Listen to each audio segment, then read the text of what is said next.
Amigos, de vuelta otra vez aquí y hoy día vamos a hacer una pequeña recopilación de los capítulos 2, 3 y 4.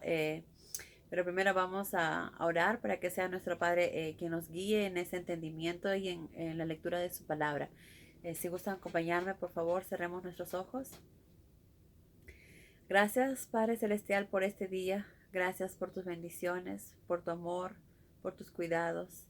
Te pedimos el día de hoy, Padre, que nos guíes con el entendimiento, que nos des la claridad que necesitamos para poder entender, comprender tu palabra, Padre, y poder convertirla en acción. Guíanos y perdónanos por nuestros tropiezos, Padre.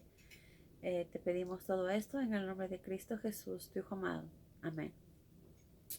Muy bien. En el capítulo 2 nos estaban hablando sobre el nacimiento de Juan, ¿verdad? Poco después del nacimiento de Juan, el emperador romano César Augusto decretó que se levantara un censo en todos sus dominios. Entonces, como todos tenían que ir a los lugares donde habían nacido, José era miembro de la familia real y tuvo que ir desde la provincia de Galilea de Nazaret hasta Belén de Judea, que era el pueblo natal del rey David. Con él llevó a María, su prometida, que estaba encinta, ¿verdad? Como sabemos, María, por el Espíritu Santo, quedó encinta y José, a través del ángel Gabriel, se le acercó y le explicó lo que estaba pasando, que María había concebido un hijo del Espíritu Santo, ¿verdad? Y entonces, de esta manera, José entendió lo que estaba sucediendo y comprendió la situación. Como sabemos, José y María también eran personas muy cercanas a la palabra de Dios. Eran personas que siempre estaban cumpliendo los mandamientos de nuestro Padre. Personas con mucha fe, ¿verdad?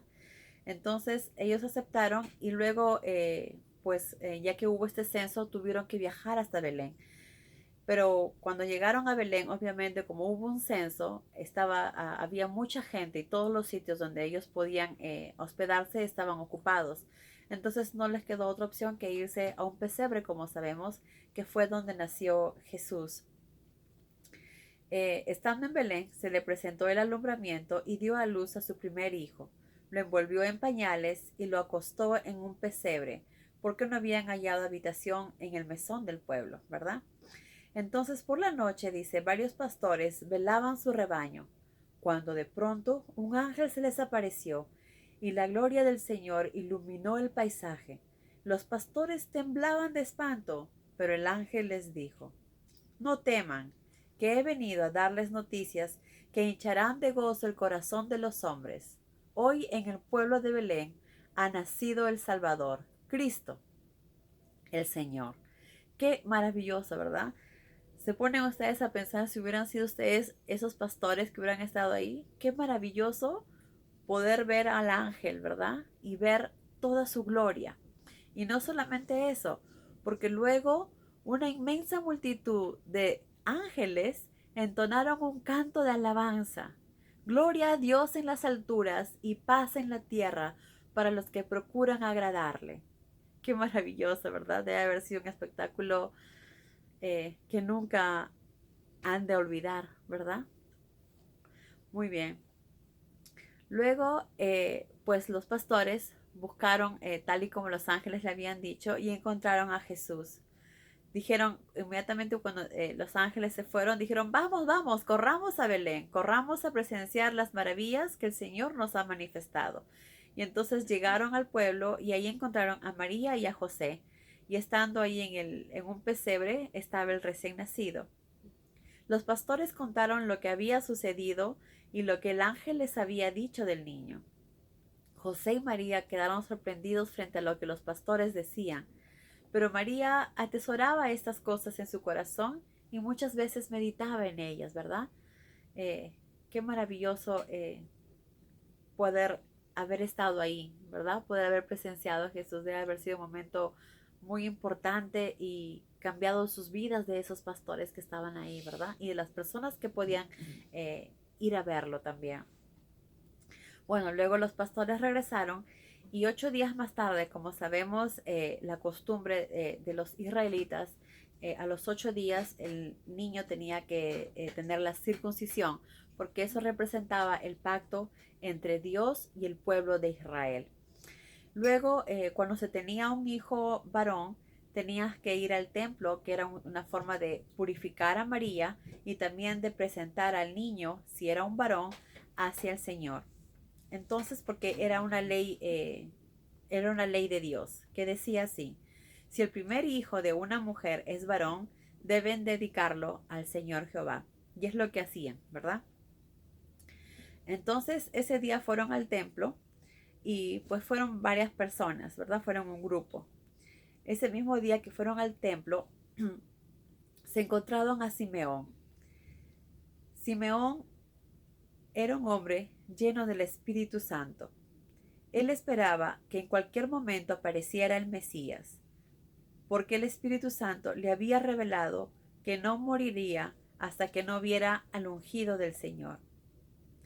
Aquel día el Espíritu Santo lo había impulsado a ir al templo, ¿verdad? Cuando en eso vio que llegaba María y José con el bebé. Y entonces Simeón lo tomó en sus brazos y alabó a Dios con las siguientes palabras: Señor, ya puedo morir contento, porque he visto a quien me prometiste que vería. He visto al Salvador que has dado al mundo. Él es la luz que alumbra las naciones. Él es la gloria de tu pueblo Israel. Qué alegría para él, ¿verdad? Era algo que esperaba y Dios lo hizo realidad, porque sabemos que todo lo que Dios promete, todo lo que Dios nos dice, se va a cumplir, ¿verdad? Luego, mientras estaban ellos conversando, se acercó también ese día una profetisa llamada Ana. Ella era de la tribu judía de Aser. Era una ancianita de 84 años que había enviudado, perdón, hace 84 años, tras 7 años de matrimonio. Jamás salía del templo y se pasaba las noches y los días adorando a Dios, orando y a veces en ayuno. Mientras Simeón hablaba con María y José, se acercó y se puso también a dar gracias a Dios y a proclamar la llegada del Mesías a los ciudadanos de Jerusalén que esperaban la llegada del Salvador. Como sabemos, ya desde mucho antes ellos estaban esperando la llegada del Salvador, de quien los iba a libertar del poder de los romanos. Pero ahí había un malentendido, se puede decir, ¿verdad? Porque ellos esperaban al Salvador que los salvaría de los romanos, que los libertaría de ellos, de la opresión de ellos. Pero Jesús iba para algo mucho más grande, algo mucho más importante, que no iba a ser solo la salvación del pueblo de Israel, sino la salvación de todo ser humano en el mundo, ¿verdad? Era algo mucho más profundo de lo que ellos pensaban. Luego, ahí el niño, bueno, se fue convirtiendo ya en un fuerte y robusto muchacho que desarrollaba por su sabiduría. A los 12 años, Jesús acompañó a sus padres a Jerusalén, en ocasión de las fiestas pascuales a la que todos los años asistían. Como sabemos, en esos tiempos, los años pascuales, cada Pascua lo que se recordaba era la liberación de los israelitas de la esclavitud de los egipcios, ¿verdad? Entonces, una vez terminadas las celebraciones, partieron de regreso a Nazaret. Entonces, como fueron en gran caravana, porque fue mucha gente, pensaron que Jesús estaba entre ellos. Pero cuando ya se hacía tarde en la noche y veían que no aparecía, se fueron a buscarlo, a ver dónde estaba, en la casa de quién estaba. Pues buscaron entre parientes y amigos y no lo encontraron. Preocupados, José y María se regresaron al templo 3 días más tarde y lo encontraron, sentado entre los maestros de la ley y metido en discusiones tan profundas que aun aquellos expertos se maravillaban de su inteligencia y de sus respuestas. Al hallarlo ahí sentado tranquilamente, sus padres se quedaron sin habla, ¿verdad? Entonces la mamá le dijo: Hijo, ¿por qué nos has hecho esto? Tu padre y yo estamos desesperados buscándote por todas partes. Y Jesús le respondió: ¿por qué me buscaban? ¿No se les ocurrió pensar que estaba en el templo ocupado en los asuntos de mi padre? Pero ellos no lo entendieron. Luego regresaron a Nazaret y su madre atesoraba todas estas cosas en su corazón. Luego, en el capítulo número 3 de Lucas, nos habla cuando ya Juan el Bautista a la misma vez, ¿verdad? Iba creciendo y llegó el día, sin pérdida de tiempo, salió a recorrer las dos riberas del Jordán, predicando que para recibir el perdón de los pecados era necesario bautizarse como manifestación externa de un arrepentimiento interno. Y esto es muy importante que todos lo tomemos en cuenta.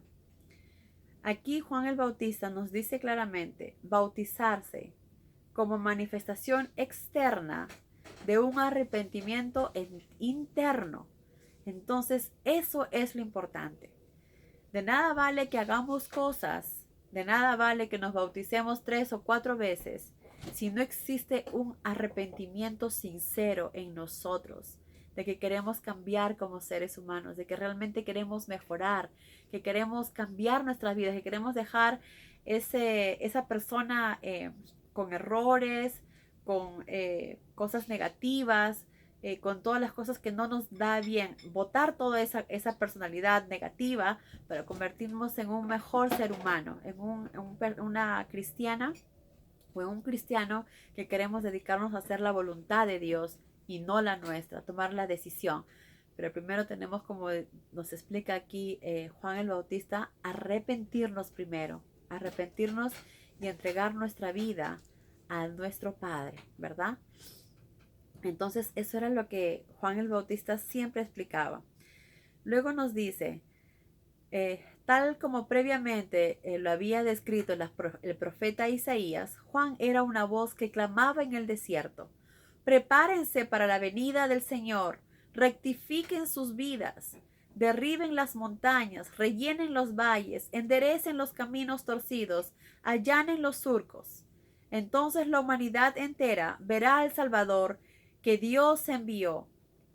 Juan, entonces este es algo que nosotros tenemos que aprender. Esto Juan lo hizo para preparar el camino para la llegada de Jesús.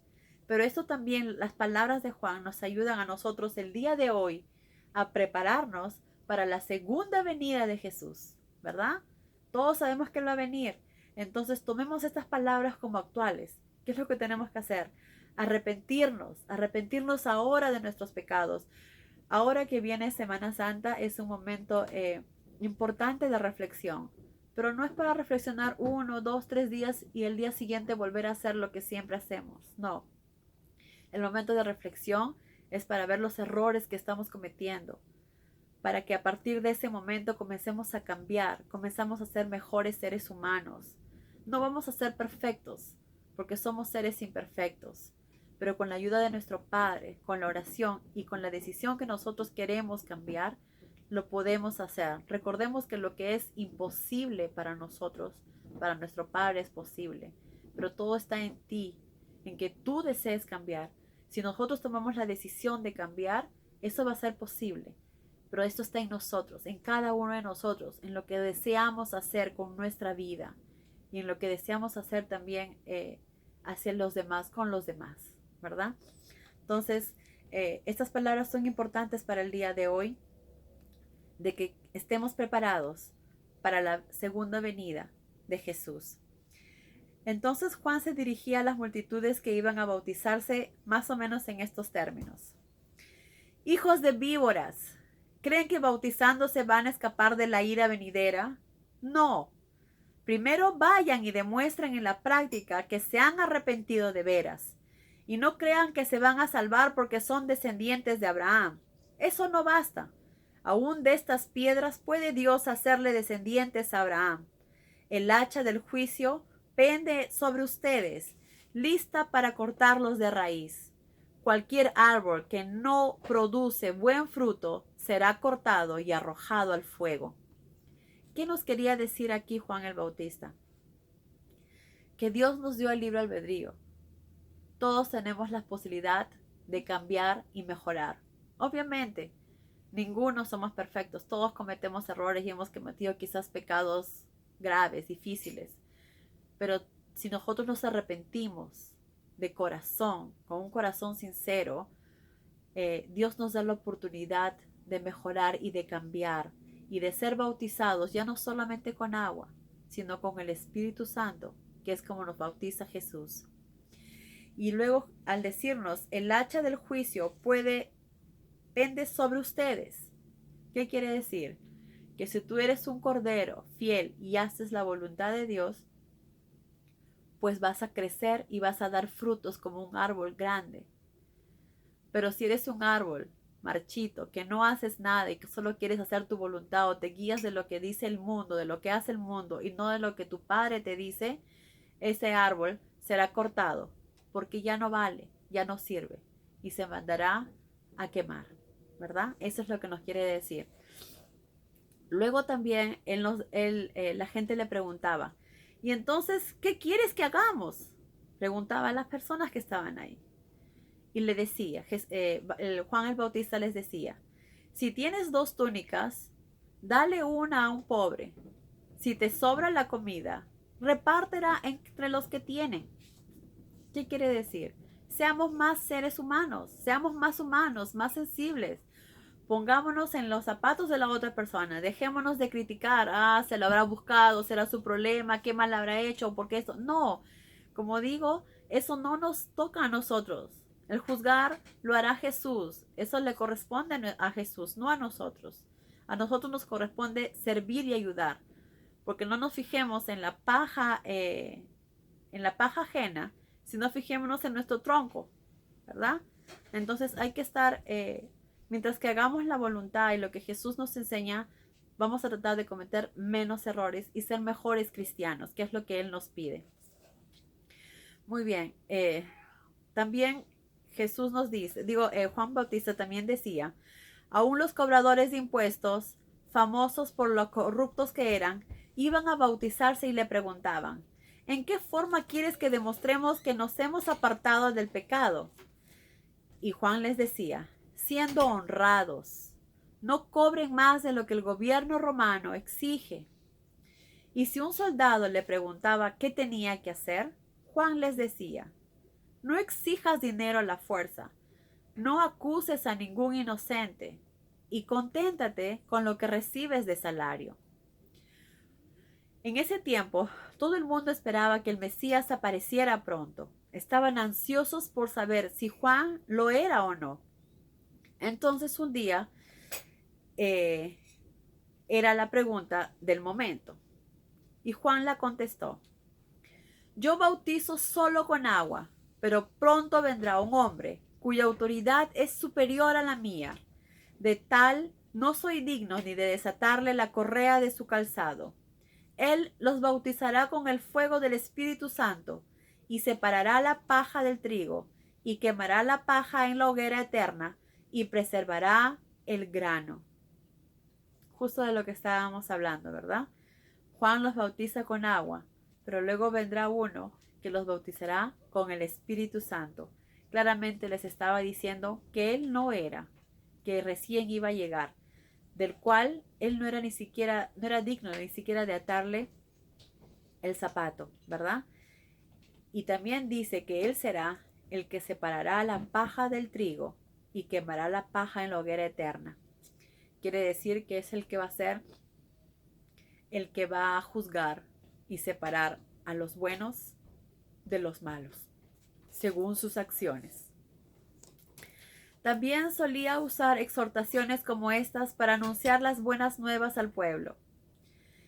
En una ocasión, denunció públicamente a Herodes, el gobernador de Galilea, por haberse casado con Herodías, la esposa de su hermano, y por las maldades que cometía. Y un día Herodes añadió a sus maldades otra más. Mandó a prender a Juan el Bautista. En una ocasión en que las multitudes se agolpaban para que Juan los bautizara, Jesús fue a que lo bautizara también. Después del bautismo, mientras oraba, el cielo se abrió y el Espíritu Santo descendió sobre él en forma de paloma. Y una voz del cielo dijo, Tú eres mi Hijo amado, en ti me complazco. Como ya sabemos, era Dios, el Padre de Jesús, ¿verdad?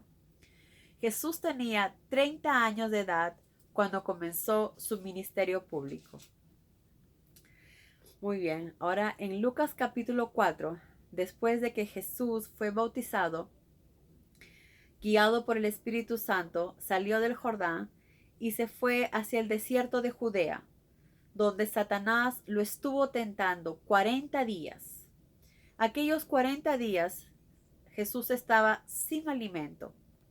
Al verlo hambriento, Satanás le dijo: Si eres el Hijo de Dios, dile a esta piedra que se vuelva pan.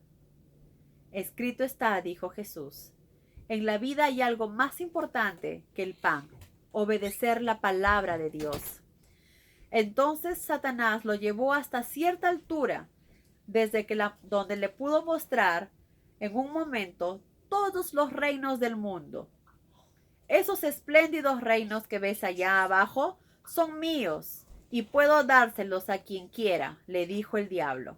Te los entregaré con toda su gloria si de rodillas me adoras. ¿Y qué dijo Jesús?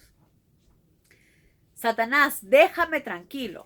Tú sabes bien que las Escrituras dicen: solo a Dios el Señor adorarás, solo a Dios el Señor Jehová obedecerás.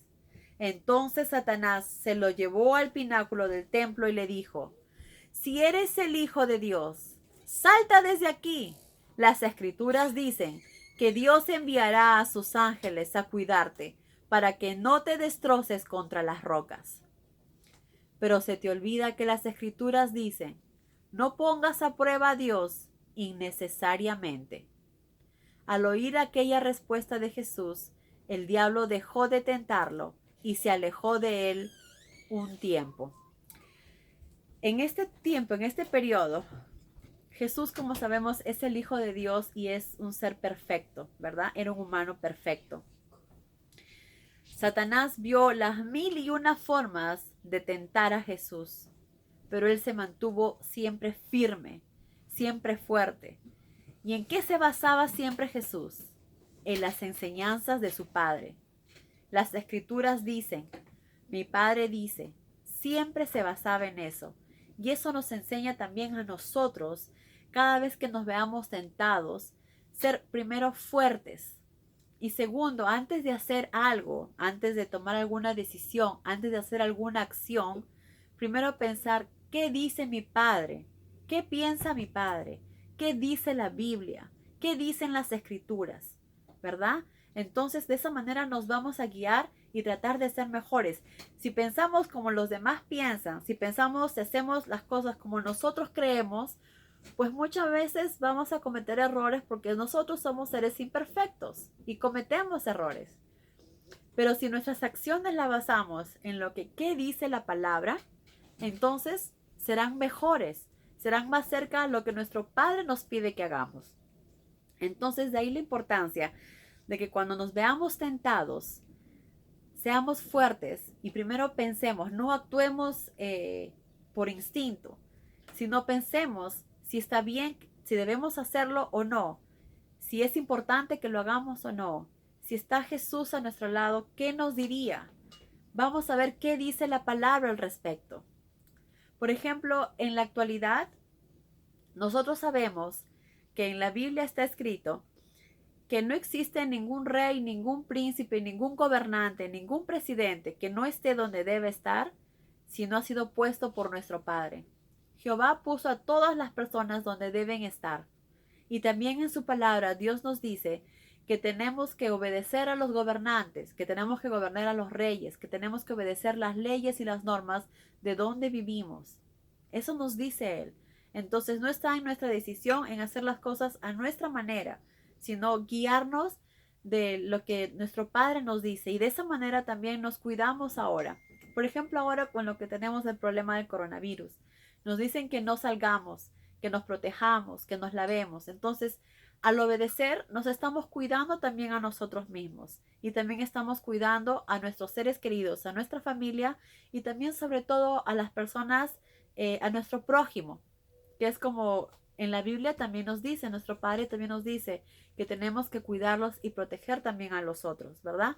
Entonces, antes que hagamos algo o que tomemos una decisión, primero estemos seguros que está de acuerdo con lo que nuestro Padre nos enseña y está de acuerdo con lo que está en las Escrituras, ¿verdad? Muy bien. Bueno, continuando con esto, sobre las tentaciones, seamos siempre fuertes a las tentaciones. Si es muy difícil, lo que debemos hacer es tratar de alejarnos de las tentaciones, si tenemos la posibilidad. Pero el diablo siempre trata de ver los momentos más débiles para poder tentarnos. Aprendamos a ser fuertes y si vemos que nos está tentando en algo, cerremos los ojos y oremos, porque la oración nos va a hacer fuertes y evitar eso, ¿verdad? Evitemos las tentaciones, porque de esa manera vamos a evitar el pecado también.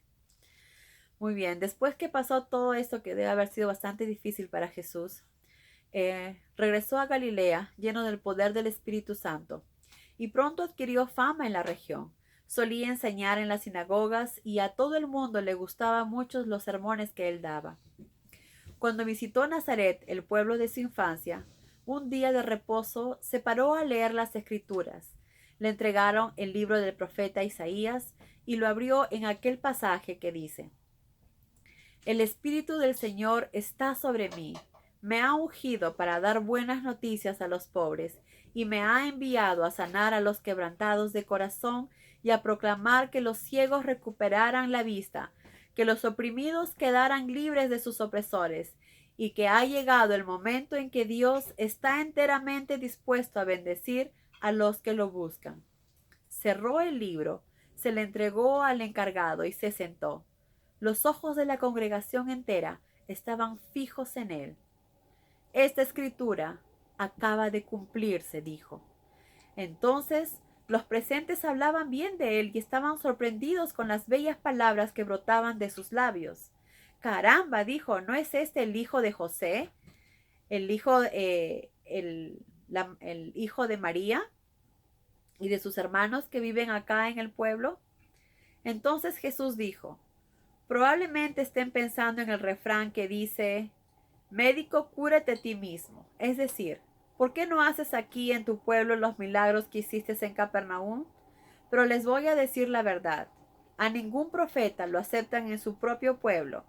¿No recuerdan que Elías el profeta realizó un milagro a favor de aquella viuda extranjera de Sarepta y de Sidón? ¿Y qué me dicen del profeta Eliseo, que sanó al sirio de Naamán en vez de sanar a los miles de leprosos judíos que necesitaban sanidad? Aquellas palabras de Jesús llenaron de mucha ira y de mucha cólera a los presentes. Entonces lo llevaron hasta el borde del monte para lanzarlo, sobre la que la ciudad estaba edificada. Cuando ya se disponían a lanzar a Jesús, Jesús pasó por medio de ellos y se fue. Ahí vemos cómo los seres humanos ven que es un hombre de Dios, que conoce las Escrituras, pero aún así lo rechazaban, ¿verdad? Porque dicen que de donde tú eres, de donde tú vienes, la gente no te va a aceptar. Y por eso Jesús tampoco pudo hacer muchos milagros cuando estuvo ahí. Luego, un día que enseñaba en la sinagoga, un endemoniado se puso a gritar: vete, vete, no queremos saber nada de ti, Jesús de Nazaret. Has venido a destruirnos, si bien que eres el Hijo del Dios Altísimo. Cállate, le interrumpió Jesús. Sal de ese hombre. El demonio arrojó al hombre al piso y salió sin causar mayores daños. Asombrada, la multitud se preguntaba: ¿qué tendrán las palabras de este hombre que aún los demonios lo obedecen? La noticia de aquel y de otros acontecimientos se esparció por toda la región rápidamente. Al salir de la sinagoga se dirigieron a la casa de Simón, la cual su madre estaba enferma, y Lucas nos dice que tenía una fiebre muy alta. Jesús la sanó y luego empezaron a llegar muchas personas también para ser sanadas por Jesús. Venían con enfermos y entonces Jesús los sanaba. Y también había muchos que estaban endemoniados y seguían gritando, «¡Eres el Hijo de Dios!». Pero Jesús siempre les decía que se callaran, porque los demonios sabían que Él era el Cristo. Al amanecer del día siguiente, se fue al desierto. La gente lo buscó por todas partes, y cuando la hallaron, le suplicaron que no los dejara, que se quedara con ellos en Capernaum. Pero Jesús le dijo, «Lo siento, yo he venido para hacer la voluntad de mi Padre y llevar su palabra no solo a Capernaum, sino a diferentes pueblos y a diferentes sitios». Desde ahí Jesús fue viajando y predicando en todas las sinagogas y en Galilea también. Bueno, amigos, este es un pequeño resumen de los tres capítulos que hemos leído. Realmente es muy, ¿qué se puede decir? Importantes, llenos de sabiduría, llenos de aprendizaje. Llevemos, y así como María, guardemos esto en nuestro corazón. Meditemos, pensemos, y como les dije, empecemos a cambiar. Arrepintámonos como nos pide Juan el Bautista, y estemos preparados para la venida de Jesús. Que tengan una maravillosa Semana Santa, y el día viernes, por respeto a la muerte de Jesús de ese día, no voy a leer las escrituras, pero que tengan un maravilloso día, una linda Semana Santa, y hacer la voluntad de Dios. Amén.